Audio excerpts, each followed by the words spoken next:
IPhone या फिर Samsung, कौन सा है सबसे बेस्ट?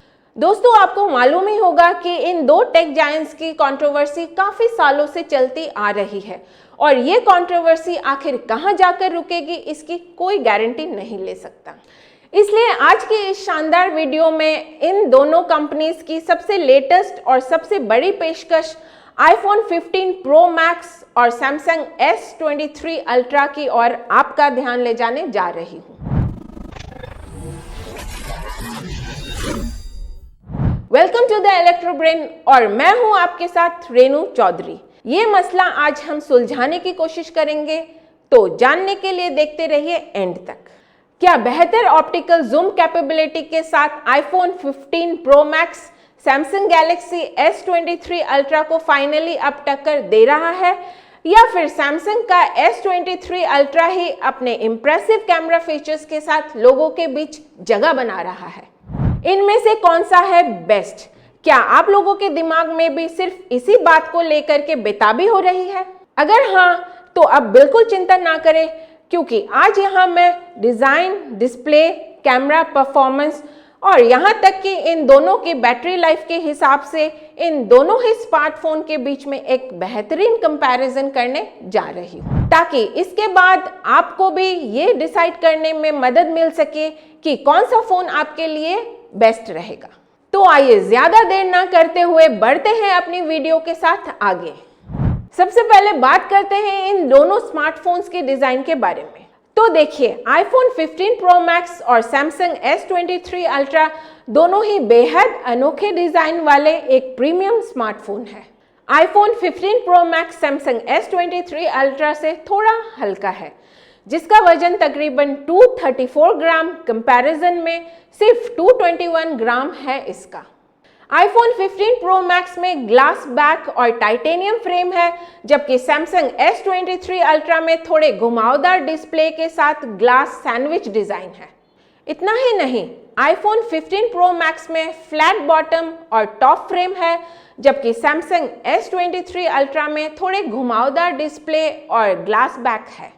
वहीं आईफोन 15 प्रो मैक्स में डिस्प्ले के टॉप पर एक नॉच भी है, जबकि सैमसंग S23 अल्ट्रा में स्क्रीन के बीच में एक होल पंच कैमरा है। बता दें कि डिजाइन के मामले में दोनों फोन काफी अनोखे फीचर्स वाले हैं।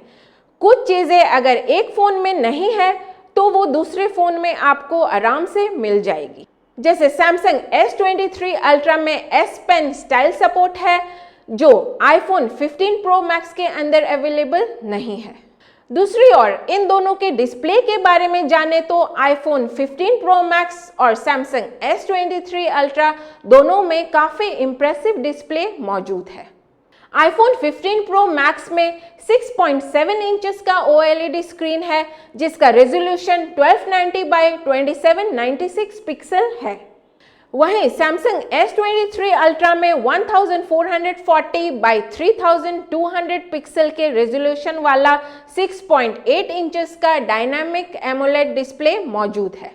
बता दें कि सैमसंग S23 अल्ट्रा का जो डिस्प्ले है, ये आईफोन 15 प्रो मैक्स के डिस्प्ले से कई ज्यादा शार्प है।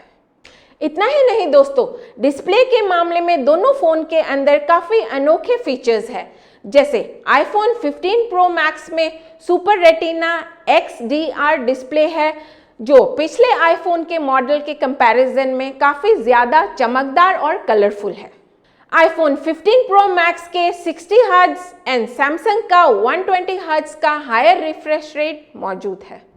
आइए अब पता लगाते हैं इन दोनों स्मार्टफोन के बीच के कैमरा कंपैरिजन के बारे में, जिसमें आईफोन 15 प्रो मैक्स में ट्रिपल लेंस वाला कैमरा सिस्टम है, जिसके अंदर 12 मेगापिक्सल का अल्ट्रा वाइड लेंस है, 12 मेगापिक्सल का वाइड लेंस और 12 मेगापिक्सल का टेलीफोटो लेंस मौजूद है।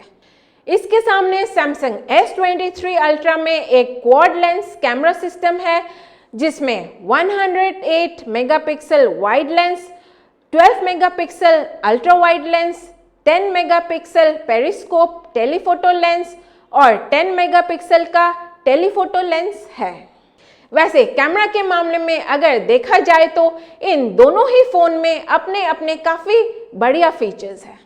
जैसे कि सैमसंग के 4x ऑप्टिकल जूम के कंपैरिजन में आईफोन में 5x ऑप्टिकल जूम के साथ बेहतर ऑप्टिकल जूम की कैपेबिलिटी डाली गई है, जो इसे ऐसे में काफी शानदार बना रहा है। जिन लोगों को फोटो क्लिक करना पसंद है उनके लिए एक खास बात बता दूं कि जो सैमसंग है उसमें मेगापिक्सल का काउंट काफी ज्यादा है, जिसका मतलब है कि ये आपकी तस्वीरों में ज्यादा डिटेल कैप्चर कर सकता है। इतना ही नहीं, इसी सैमसंग में बेहतर नाइट मोड फीचर्स भी है, जिससे आप कम रोशनी में भी अच्छी फोटोग्राफी कर पाएंगे। अब इतना कुछ तो हमने जान लिया, तो अब बारी आती है इनके परफॉर्मेंस के बारे में जानने की।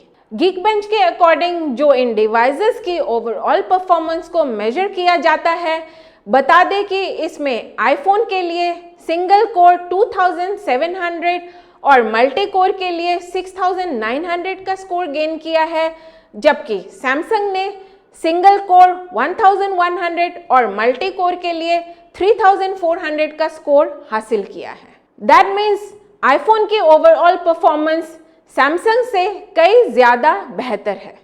लेकिन इसका मतलब ये नहीं है कि सैमसंग पीछे हो गया। बता दें कि सैमसंग के अंदर काफी ज्यादा पावर वाला प्रोसेसर मौजूद है, जिससे Exynos 2200 के नाम से जाना जाता है, जो आईफोन के A16 बायोनिक चिप से कहीं ज्यादा तेज और आगे है।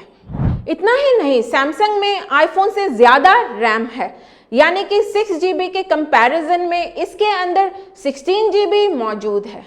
दोस्तों, इन दोनों स्मार्टफोन यानी कि आईफोन और सैमसंग के बीच की बैटरी लाइफ का कंपैरिजन काफी जरूरी है, जिससे आप अपने लिए दोनों फोन के बीच किसी एक को सेलेक्ट करते टाइम ज्यादा सोचने की वजह इजीली अपने लिए किसी एक फोन को चुन सकते हैं।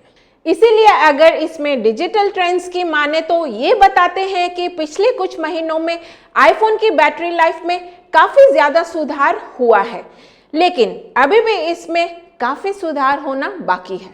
इसके ऑपोजिट सैमसंग आपको काफी बेहतरीन बैटरी लाइफ प्रोवाइड करता है। वहीं टॉम्स गाइड ने इसके लिए एक बैटरी टेस्ट किया और पाया कि सैमसंग आईफोन के कंपैरिजन में ज्यादा टाइम तक चलता है, जिसके अंदर सैमसंग ने अपने डिस्प्ले को 60 हर्ट्ज मोड पर और 12:22 एडेप्टिव मोड पर सेट करके 13 आवर्स एंड 9 मिनट्स तक चला। वहीं आईफोन अपने डिस्प्ले को 60 हर्ट्ज मोड पर सेट करके 10 आवर्स एंड 23 मिनट्स तक और एडेप्टिव मोड पर सिर्फ 9 आवर्स एंड 12 मिनट्स तक ही चल पाया।